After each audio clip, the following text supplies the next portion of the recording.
Welcome to the Baseball Insiders. I am Adam Weinrib, joined as always by FanSided's MLB insider Robert Murray, struggling to find anything to say about a dead quiet, cricket-filled weekend in Major League Baseball. No leads were squandered, no playoff madness occurred, fans weren't throwing baseballs at opposing players, Edwin Diaz wasn't tasked with a 7-out save. None of that happened, so we're really going to have to scratch and claw to find anything to talk about. But if anyone can do it, I know that it is FanSided's MLB insider Robert Murray. Robert, how are you doing, dude? It turns out, actually, I just got a text. All of those things happened, so we actually have a lot to talk about. Wow, we do have a lot to talk about today. There's a lot with this postseason going on right now. I'm not at one of these series this week, but I'll be at some playoff games going forward, so that'll be exciting. There's some more news too about Jeff Passan staying in baseball, which that is a really cool thing. I don't know if those rumors were ever true or not. But they were reported by Andrew Marchand. I don't know how to pronounce his last name, with the New York Post. Mm-hmm. But he's officially staying at ESPN as the baseball guy, with Shams Charania going to basketball for ESPN. So that's really exciting. So I'm glad Jeff is staying in baseball here. He makes my life a lot more difficult, but he also makes it more fun. So thank you for that, Jeff. But other than that, I'm doing great. I'm ready to dissect all this stuff. Adam Weinrib, how are you? Let's go. Feels good. I got my new Omegang shirt from Brewery Omegang. Looks like I blend into the wall of the Baseball Insider set, so that's a weird call by me. But don't let that distract you from the fact that we've got 4 playoff series, ranging from most exciting playoff series I've ever seen, 2 of those so far. And then Yankees-Royals kind of delivered on Saturday, the first ever postseason game with 5 lead changes. Bet you didn't see that coming or know that was true. Kind of a sloppy affair, but still, that's your 3rd most exciting series so far. You must be having a good DS. And then also the Tigers and Guardians are playing, and they're about to actually start game 2. So we'll talk about them briefly later, but I think everybody knows why we are going to be so heavily focused on Mets-Phillies and Padres-Dodgers, which have started off in absurd fashion. We'll also get to some rumors by the end of the show and answer your questions. Obviously, Willy Adames getting talked about. He's probably going to get talked about on a lot of pods headed into the offseason. But everybody keep it coming. Keep the questions flowing. We will talk about departures from the playoff action, but we would be hard-pressed not to spend a lot of time on these series. If you want to hear more from Robert and I on these series, join us in the Discord. You could either be a Rumor Mill member or an All-Star member. You get priority responses in the comments to your questions, private access to Robert and I. We're setting up streams. We owe you a private stream. We're going to get one going for October. Also, subscribe to the Moonshot. That's our weekly baseball email newsletter, where the FanSided MLB team, including the one and only Robert Murray, will break down all the biggest stories in the big leagues with humor, insight, and behind-the-scenes info. And like Jeff Passan said in his mic drop tweet, he's not effing leaving. Neither are we. So, America, I know Mets and Phillies fans and Padres and Dodgers fans will disagree, especially the San Diego Padres fans who feel like they have the upper hand right now and can take care of business at home. But the rest of us who are impartial,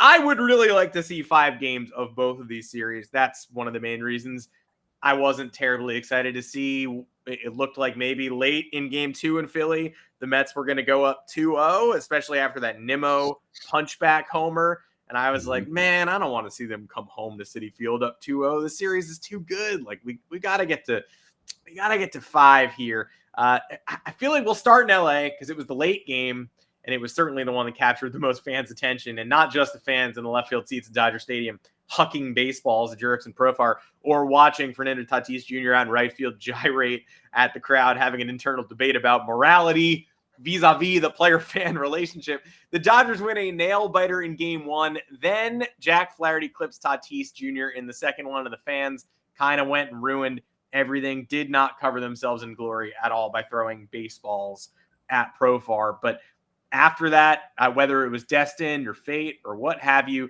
the Padres bats went off in the aftermath. The delay did not deter Yu Darvish. We end up getting a 6-homer blowout victory. Now we go to San Diego, tied 1 apiece, but I would say the Padres have grabbed the momentum in that series. Does this one get to 5? Does somebody take care of business in the next 2? And I guess we got to talk about the Dodgers fans who were causing. I don't want to be light on it, call it mischief or whatever. That was serious. That wasn't anything to laugh at, make jokes, and that's just not how fans need to behave. So we said what we said. No, we said what we said, and Dodgers fans behaving that way was a joke. You don't do that to any players whatsoever. I get like this is a rivalry, that these are postseason games. These mean a lot more, and that somebody's season is going to be done in at least the next 3 games. But you don't throw things at players. You don't do what they were doing. That was way too far. But as far as the series goes, I would be pretty surprised if this does not go 5 games. Because if you look at it, these are two very, very, very good teams. Padres have been arguably the best team in baseball in the second half, and they looked like a juggernaut in their first series, and they look like a really good team. They've been strong in the start here against the Dodgers, especially in Game 2, where they just flash all their might, hitting home runs left and right. Yu Darvish was brilliant, and getting him back this year was a huge, just a nice addition for them late in the season, kind of like a big trade deadline addition for them in a way. But I still think the Padres are in a really good position in this series. I've gotten some crap for this from a lot of Dodgers fans, and I mean, I get it. You're not going to be happy with me going against your team, but the Padres are really hot right now. And if you look at the Dodgers, they have a lot of pitching questions, and they also now have a Freddie Freeman question, because exactly what are you going to get from him? He had to leave the game yesterday with the bum ankle, and you don't necessarily know what you're going to get from him the remainder of the series. To me, they have more questions right now than the Padres do, and the Padres are now going to have 2 games at home compared to the Dodgers' 1.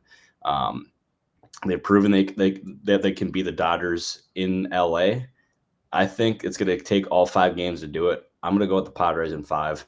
Maybe I'm wrong. I could be wrong. I've been wrong before. I'll be wrong again, but that's how I'm leaning right now. Freddie Freeman's ankle, not the only bum in the ballpark last night. I'm trying not to be swayed by and be a prisoner of the moment. But again, Joe Musgrove, the comment saying that Darvish's great start was somewhat overlooked last night because of the nonsense in the outfield. I would say losing Joe Musgrove for the series and for the 2025 season has also been somewhat overlooked because the action on the field has been so incredible. I am inclined to say Padres in 5 as well, because I think Michael King shows up and delivers in Game 3. I don't know if Dodgers postseason struggles meet Martin Perez in Game 4 with the season on the line as a recipe for those struggles to continue. Mookie Betts is going to snap out of it at some point. Although, how angry was he yesterday when Profar took that home run back as he was basically rounding third base? Nobody needs a hit more in the postseason than Mookie Betts right now. And he thinks he leaves the yard. Everyone is acting like he has departed the ballpark. And all of a sudden the ball's in a glove and you get nothing. And oh, by the way, you get no hits for the rest of the game either. So that was a certified moment. The series is already packed with them. I'm going to go Padres in 5-2. That was crazy.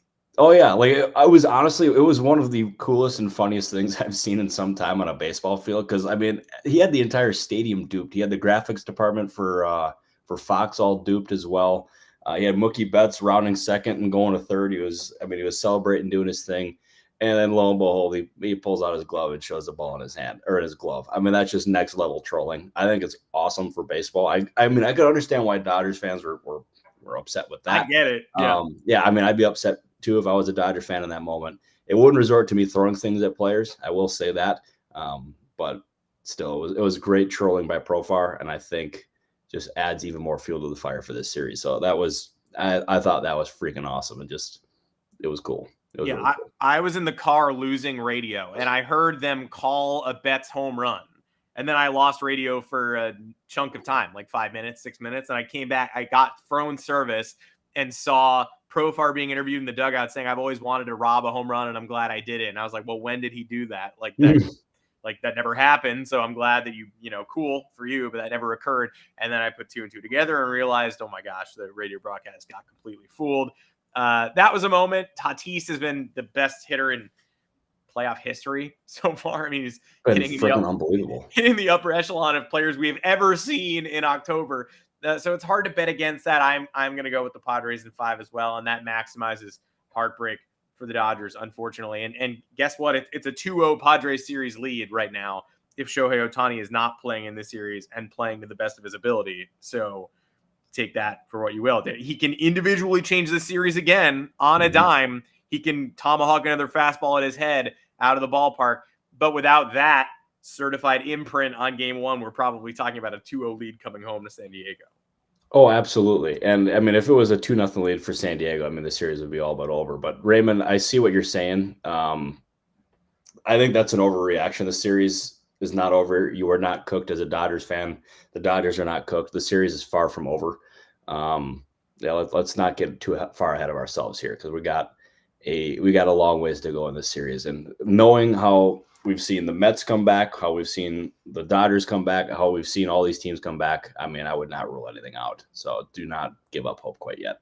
You can't rule. Even the teams of destiny in this postseason so far have run into trouble and potential disaster. And the New York Mets, right? If you watch the Mets playoff run and the end of the regular season, all you would say is that this team just keeps pulling out games. Clutch home run gene. It's unbelievable. But then you look at the ledger and game 2 in Milwaukee, that's an awful playoff loss. Churio homer, Mitchell homer. Like, that's a horrendous gut punch. They come back in game 3. It's forgotten. They erase everything in the 9th. Yesterday, yet another horrible gut punch. Even this team that we agree has incredible mojo right now has a really painful loss yesterday where Edwin Diaz is called in. All the Mets do is play instant classics. Diaz is called in for 7 outs or to face the heart of the lineup, but he gets the last out of the 7th and the 8th as well. Who knows who's pitching the 9th? We'll never find out because Diaz fell apart in the 8th. But Vientos bailed him out with a 2-run homer. And then Castellanos got the Phillies their first victory of the series and a walk-off down the line. Special game, special series, coming home to Citi Field looking like a tight affair. I don't know how to predict anything other than a 5-gamer in this one either. And I have absolutely no idea who's going to take it. I don't know who has the momentum advantage. I don't know anything about anything. I just know I like watching it. I hope I get to watch more of it. Oh, me too. I think everyone in baseball, but well, besides maybe Mets fans and Phillies fans, because I want this series over in 4. Yeah. I mean, for whoever ends up winning game 3, but still, this series was always destined to be really, really, really good because we've seen the Phillies do their thing all year. I mean, there's been some struggles, don't get me wrong, but to me, they were the favorite coming into the postseason to win it all. And you have a Mets team who has gotten hot at the right time. They beat the Braves in epic fashion. Then you have them doing what they did against the Brewers, and that series remains one of the best that I've ever seen in person. And then you had these first 2 games against Philadelphia, which have been pretty unbelievable. There was a very real chance they were up 2-0 in this series, going back to New York and having to just win 1 game. But the Phillies did what they did, and they mashed. They ended up having some pretty key performances from some stars, especially Nick Castellanos. The Mets fought back as they typically do, and then the Phillies ended up coming up on top again. So it's these 2 teams. I know the Mets finished pretty there was a good gap at the end of the season in terms of the standings, but the Mets and Phillies are pretty evenly matched, and they are exchanging blow for blow. I do wonder exactly how sustainable this Edwin Diaz plan is. I mean, they're pitching him in a lot of different cases for multiple innings, putting a lot of wear and tear on his arm. Is he eventually going to end up getting tired and just blowing up? I'm not saying injury-wise, but just like where he ends up having like a huge clunker of an outing. Mm-hmm. I don't know, but so far he's done his thing, except for that 1 bad outing against the Braves. But yeah, I think this series is easily going to go 5. I still lean Phillies because they're a team that I thought coming into the season was going to win the World Series, and I did not change that entering the postseason here. But this is promised to be perhaps the best series of the postseason, and the first 2 games have delivered, and I cannot wait to see what these next 3 games bring. And I know Mets fans. We all know Mets fans. We all know how Phillies fans fancy themselves. So there's no environment like the bank, Red October, and they're crazy. And they were loud in this one, and they were real loud at the end of the last one.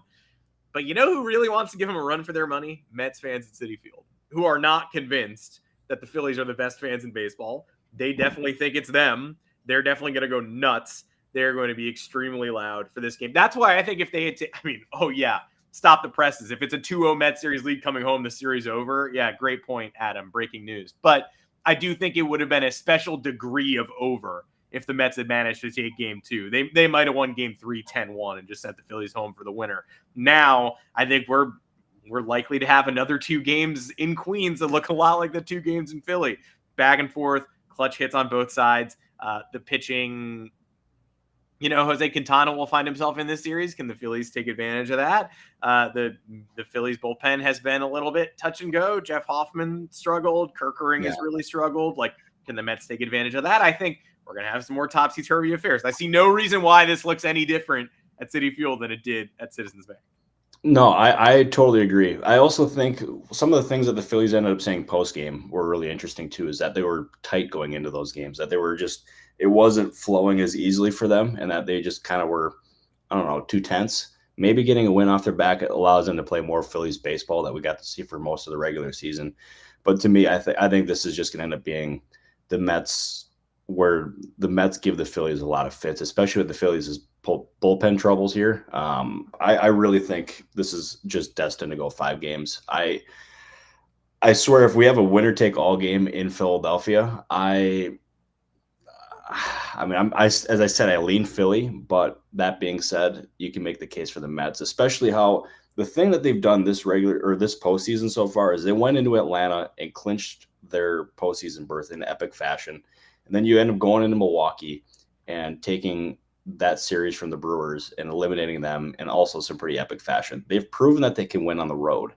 And if you can split the series, obviously the ideal case would be like taking both games here and ending the series if you're the Mets. But if they split the series and go back to Philadelphia, especially considering how these stars are performed in big games, you look at Lindor, Alonso had that key hit, or key 3-run homer, I should say, against Milwaukee. Like, their stars have stepped up in the biggest moments. I think you can easily make the case for the Mets stealing this series. And if they advance after this, I still think right now that they're a real threat to win the World Series. But if they advance after this, that World Series noise is going to grow louder and louder and louder. And Mets, no matter how it shapes up, it's going to be a really fun NLCS. But like the start of these series, especially this New York and Philly series, is freaking awesome. Yeah, and of course the World Series noise is loud because they beat the Brewers, and every team that has ever beaten the Brewers in the postseason has gone on to the Fall Classic. Win or lose, that's up to you, but it's your destiny to make the Fall Classic for whatever reason, cosmic energy, and the Mets certainly have a lot of that right now. So just add that, another thing working in their favor. Either way, it's nice that those series have the spotlight tomorrow, because Sunday it did wonders. We all stopped. We all watched both. They were all kooky. And again, on Tuesday, MLB set themselves up nicely. The American League also playing in the postseason. Like I said, that Yankees-Royals game, first postseason game with 5 lead changes ever. That Pete Alonso homer in the Milwaukee series, the first in postseason history with a lead-flipping homer in the 9th or later. Seriously, that's true. That sounds insane, but it is true. Yankees-Royals, both a little bit sloppy in the first one. Cole, bad command. Lugo and Reagan's coming up for the Royals. I would say this feels like a tight series to me, one in which the Yankees are glad they captured the Garrett Cole awful command game in the opener, because if you don't win that, the questions are very loud. And Aaron Judge going 0 for 4 with 3 Ks, and people are screaming. I picked the Yankees in 4 in this series before it started. I said I'm not changing that pick no matter what happens in game 1. Then when Anthony Volpe threw away a double play ball and they were trailing midway through game 1, I was like, I'm changing my pick. I'm changing everything. I abandoned ship. No, I stuck it out. They won a game in the opener that could have gone either way. 50-50 coin flip despite the pitching advantage. I still think the Yankees win the series in 4, but I think the Royals are putting up a representative effort. And I think Judge didn't do much. Stanton didn't do much. Witt didn't do much. Salvi Perez didn't do much. Stars are going to show up at some point in this series. Yeah, and like they are going to show up. But I also wonder, I think that one of the biggest questions that I had with the Royals entering this postseason was who is going to step offensively if Perez and Bobby Witt Jr. don't perform. Obviously, like getting Pasquantino back is a big deal for them and adds another element to that lineup. But to me, like they need somebody else on offense to step up in order to make this series a really interesting one. Because as of this point, I expect the Yankees to win this in 3 or 4 games. I think they are in a strong position to win it. And I fully expect them to. And if they don't, then we're going to have to ask some really serious and like interesting questions about who exactly or what exactly the Yankees should do for their leadership positions, especially with the manager and maybe even Brian Cashman. But I don't anticipate those questions being asked after this series, because I think the Yankees end up winning this one in either 3 or 4. But as far as the Royals go, I want to just highlight exactly what they've done this season, because entering the last offseason, I don't think anybody really anticipated them taking this big of a step forward. But you look, they added so many veteran pieces, and they ended up extending Bobby Witt Jr. And I've been talking to some folks around baseball. Is that gave them some instant credibility that they were seriously trying to contend. It gave them a long-term building block, and it made Royals baseball almost relevant again. And it was a really important addition because honestly, with the way he's performed this year, they may have saved money on that extension. He's been that good for them, and he's going to be able to recruit other players for them in free agency going forward. So this is going to be the first year of a sustained run for the Royals, I believe. I also want to highlight too, I think the most underrated addition of the deadline was getting Lucas Erceg from the Oakland A's. He has been brilliant for them in the ninth inning, and he was a forgotten about infielder with the Brewers when I was covering the team, and he got traded and he converted over to a pitcher. Was brilliant in Oakland, and he's been just as good, if not better, in Kansas City. So I give that front office a lot of credit for identifying that, and it's got them in position for maybe trying to steal this series from the Yankees, but being a legitimate threat to win the American League in future years as well. I think the Royals deserve credit for doing everything that the know-it-all baseball community laughs at when bad teams do in the offseason. Like, why are they signing Seth Lugo? They're a 100-loss team. Why are they signing Will Smith? Like, all that guy does is play in the World Series, and there he's going to the Royals. I guess they're going to flip him at the deadline to another contender. Why are they increasing their payroll? What, Adam Frazier? Like, this team stinks. You're just signing all these free agents to do what? And then all of a sudden, like you said, the Witt extension played a massive part in it, but they show faith. They lock up the face of the franchise. They build around him. A lot of teams wanted Seth Lugo. It wasn't like the Royals were just throwing a 3-year life raft at somebody who nobody believed in. You look at the Red Sox and Royals were going back and forth on the Lugo deal all offseason. He winds up in KC, plays a major part in it. Of course, flipping Aroldis Chapman last year for Reagan's helped as well.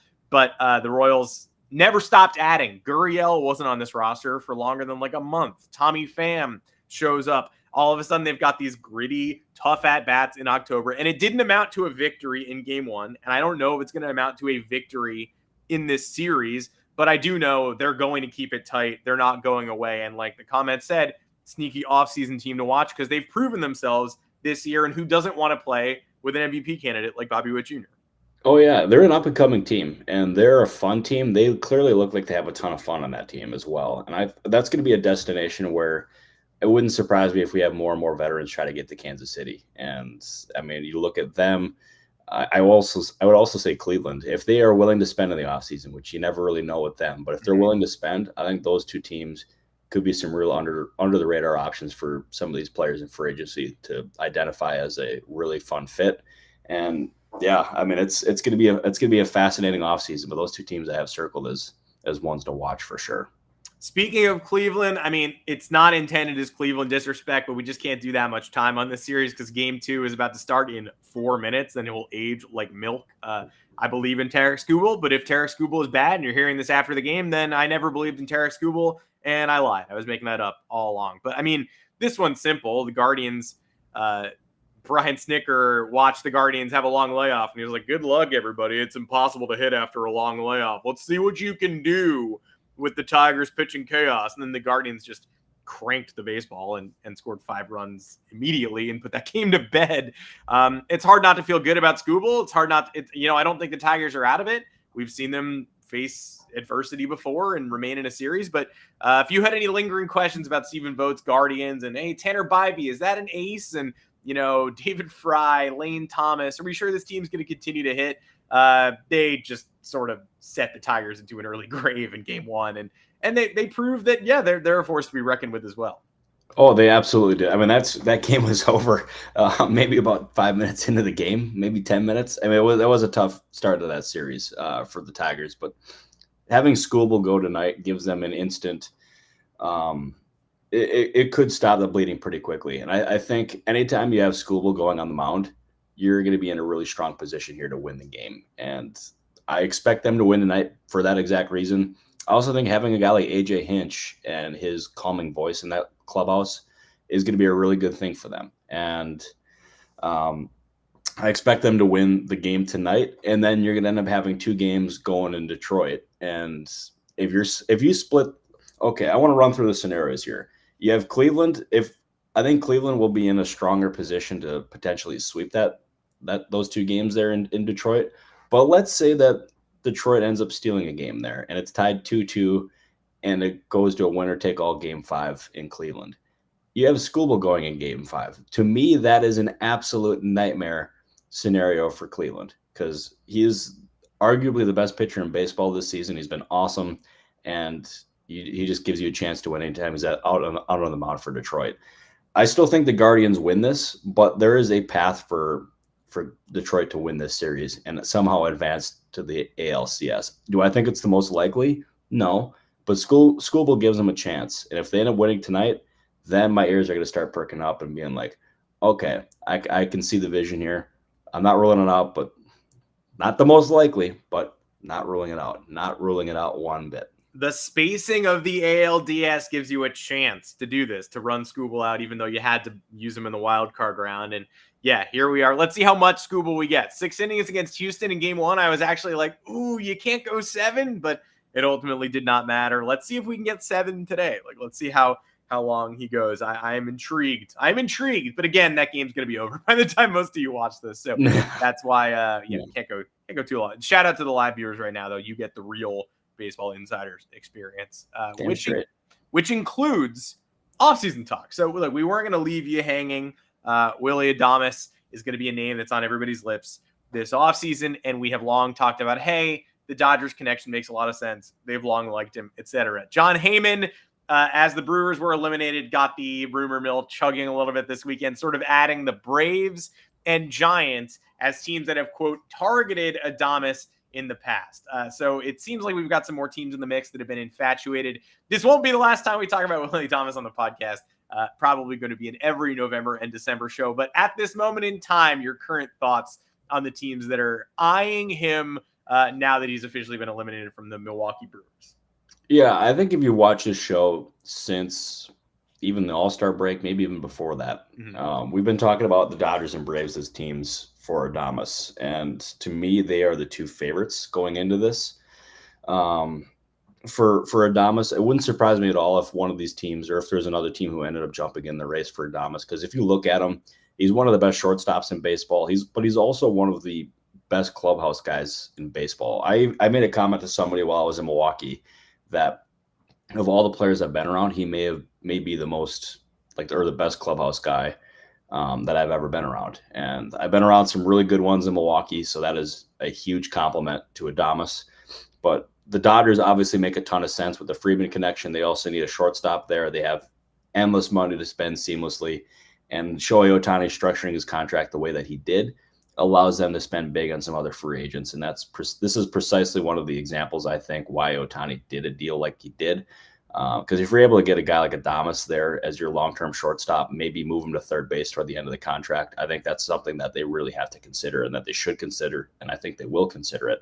But the Braves, to me, are a team that has never left my mind for Adames. He is, to me, a perfect fit in Atlanta. They have a need at shortstop with Orlando Arcia struggling the way that he has. And he would be a massive upgrade in the infield for Atlanta. And you have Max Fried's contract coming off the books because I think everybody expects him to leave Atlanta. And if you looked at his interview after getting eliminated, I mean, the writing was on the wall. Those tears were not unfounded. Like, that was probably his last game as an Atlanta Brave.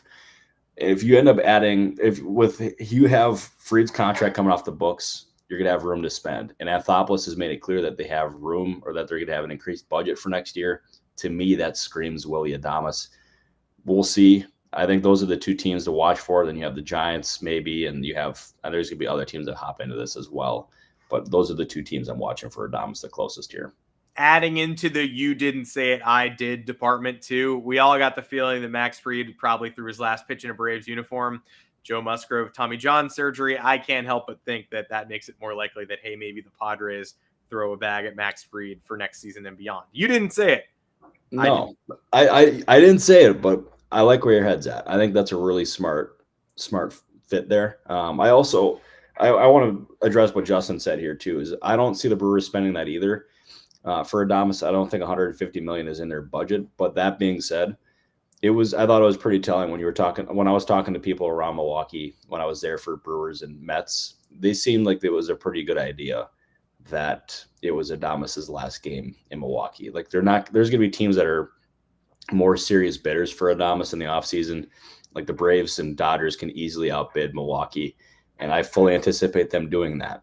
So unless Adames takes a significant discount, I would anticipate him leaving Milwaukee in the offseason. And that would be Adames was really, really, really important for Jackson Chourio this year, and instrumental in his development, getting him comfortable at the major league level.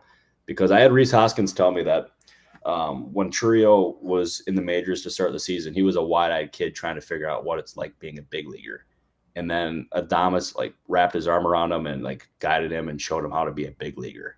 And losing Adames would have more impact in Milwaukee than I think some would believe. And that would be something to watch, in my opinion. That would be a crushing blow for them. That reminds me a lot of the Xander Bogaerts, Rafi Devers dynamic. And speaking of, before we sign off, given one more comment, it's Credence going all the way back to the top of this feed. We had Jason Parker early ask us if we can give him some positive thoughts on the Red Sox this offseason and their offseason plans. So I don't know if we can, but I will open the floor to the Red Sox offseason. What say you? And by the way, 5 top 25 prospects, so you'll be okay. But any offseason thoughts? Yeah, I think they are going to absolutely add one of these starting pitchers in the offseason. Ideally, I think for them it would be a frontline starting pitcher. But that being said, as I've said consistently on this show, it's going to come down to how much ownership is willing to spend, because they've not proven willing to spend or shell out the big dollar in previous off seasons, and that's really hindered the front office. But Craig Breslow, his specialty is obviously pitching, and I would hope that the front or the ownership allows him to lean into those strengths and believe in him and give him the money necessary to land the players that he wants. Because to me, he's done a really nice job there in Boston, given the lack of resources that some of these other front offices have. But for me, I think it's going to come down to pitching for them, and that's going to be their big focus. So I think that's a positive thought. If it's not, then I'm sorry, but I try to be as positive and realistic as I could. So hopefully you like that one, Jason. Yeah. Well, we're happy to help for now. We will have more clarity on the Red Sox offseason as the offseason continues. We can't wait for the offseason, of course.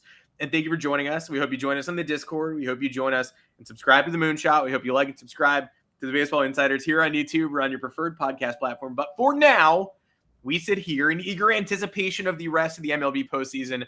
Off to a hot start. If you struggled with Rangers, Diamondbacks last year, and you struggled with the Phillies going silent at home in Game 6 and 7 of the CS, I'm assuming you have different feelings about the 2024 postseason, which has started with like 100 different bangs in almost every game. I've enjoyed the hell out of it. We can't wait to talk about it for the next 3.5 weeks or so. Offseason will be there for us eventually. We hope you come back, but man, this postseason is too good.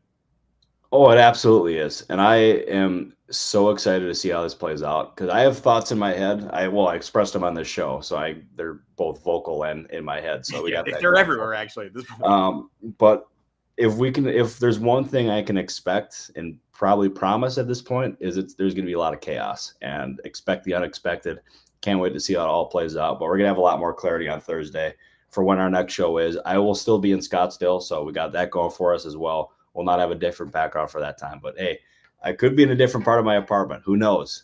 Stay tuned. Well, that's the kind of stuff that is going to keep you on the edge of your seat until Thursday. So we got that going for us. But Adam, I appreciate you. I appreciate everyone who tuned in. Joanne, our lovely producer, we all appreciate you. You're the best in the business. The show wouldn't be possible without you. Adam, thank you very much. Thank you. Join us in the Discord. Let us know if you want to see Robert move to a different part of his apartment. You might get the early scoop on that in the Discord, or we might give it to Shams. Who knows? Until Thursday, 3:30 Eastern, we will be right back here to talk about some more playoff action. Hope to see you there. Take care, everybody. Thank you, everybody.